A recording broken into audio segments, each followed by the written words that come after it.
the RSR Board Chair, Ms Ekeke. Thank you so much for joining me again. Last time I saw you was at SARA, and here we are. In this beautiful, beautiful, beautiful environment, you know.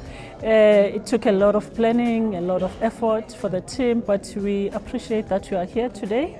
You know, our very first day of the conference. It's all about rail renaissance. You know, our CEO normally says, out with the old, in with the new. And that's exactly what it is. There's so much that is going on within the rail industry in South Africa, and we need to start thinking towards creative ways of making sure that we keep the rail going. Earlier on, you mentioned something about freight. If you look at our road infrastructure, it's bearing a lot of weight because of the freight that is on the road. So we need to step up as rail and bring that freight back into rail where it belongs. You know. So this conference is actually a good starting point to bring everyone together, come up with ideas, talk about issues of technology, because technology is still a huge issue. I'm sure when you went to InnoTrans, you have seen all the different technologies.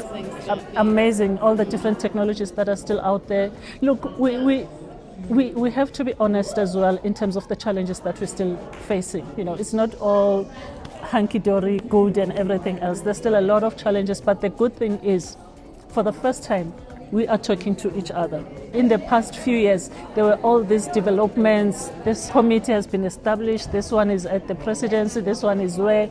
But people were not talking to each other. So that created a whole lot of gaps in terms of implementation of the regulation, in terms of making sure that, for instance, we are custodians of safety. So for us, we always have to ensure that safety is given a priority. What happened in Mpumalanga, for instance, earlier this year, where there was a level crossing accident, about 10 or so children died, that is unacceptable. The good thing is that we are beginning to look at our challenges and say, how can you help? This is what I'm bringing on the table. How do you think we can do this? So it's no longer a situation of silos. So I think the synergy will actually even get more pronounced or better now, because we have the same mother and father now. That situation of having other entities in another department was actually creating a challenge. For instance, if you have a strategic planning session this side in this department, that department is doing something else, you know, so it creates logistics dynamics. So for those of you who are wondering why we're talking about one roof and same mothers and fathers, it's because if you didn't know, Transnet is now part of the Department of Transport, where previously it was with the Department of Public Enterprise, which is no longer. So it's all in one, so it really does make coordination and planning a lot smoother, and I think it'll iron out some of the kinks. It does, especially with the critical stage of accepting third-party operators. Yes. Because now we have to look at how these people are going to come and operate in our space. For us as a regulator, it's a very critical development because we issue out permits, as you know. And you've got the safety bill that's coming through. The safety bill that is coming through. Yeah. But the issue with the third party is that we are now not giving Transnet one permit.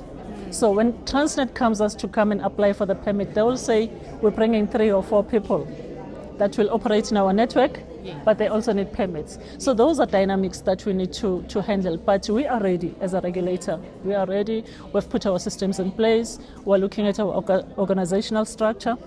The bill that you just mentioned comes with new prescripts in terms of safety critical grades.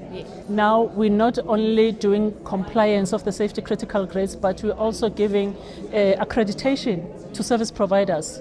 That will be training train drivers, that will be training inspectors and all that, because that's what the new bill comes with.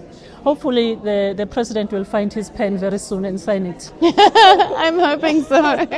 I don't know, it has been on his table for like forever. Yeah. So I'm sure he just can't find his pen, but I'm sure as soon as he does. We're at the annual Rail Safety Conference. Not only is the venue fantastic, and we're in Cape Town, but it has been really well subscribed. I think you guys have done a fantastic job, and like all your sponsors. We would like to really thank our sponsors, and because this year we had a lot of rail activities. We really appreciate that they came on board, you know, they kept to their promises, because this is a partnership. For us, it's important to divulge and impart that technical knowledge to our operators, but we need to do it with somebody. So I would really like to take this opportunity to thank all our sponsors.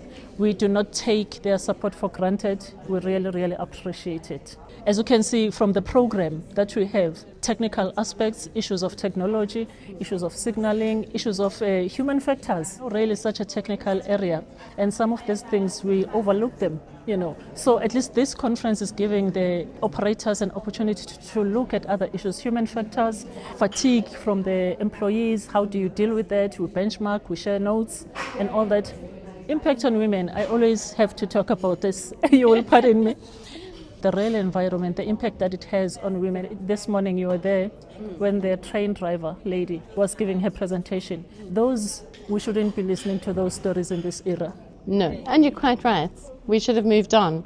And the MEC said the same thing. You know, we shouldn't be having the conversation 30 years later around gender transformation. No, we shouldn't. We are supposed to have, these things are supposed to have been catered for, you know. But because we are in a technical sector, it's difficult sometimes to divert from the technical issues that have to be there, you know. It's about bottom line and getting things right and all that. So some of these softer things, or that's what people consider as softer, fall through the cracks, you know. But like I said earlier on, at least conversations are there now, you know. So, and I personally believe once there's a conversation, then chances are we have a solution. People start applying their mind to the issues. And that's what the conference is about. Fantastic. Well, thank you for having the Railways Africa team. It's lovely to be here. And I'll be participating tomorrow on my favorite topic, open access. No, well, not so much open access, but more infrastructure manager. Yes. So I'm looking forward to that. I'm looking forward to it as well. One last thing, I just want to say something about our awards. First inaugural Rail Awards, and we've got 12 categories. We had very good feedback, about between 109 and 120 entrants. We have a team, a panel that is looking at the entries, you know, and trying to see who does what. And it's a very diverse team, and we are very confident that it's going to be an awesome event. I'm looking forward to that. I'm looking forward to it as well. Thank you very much for joining me for this Coffee with the Editor.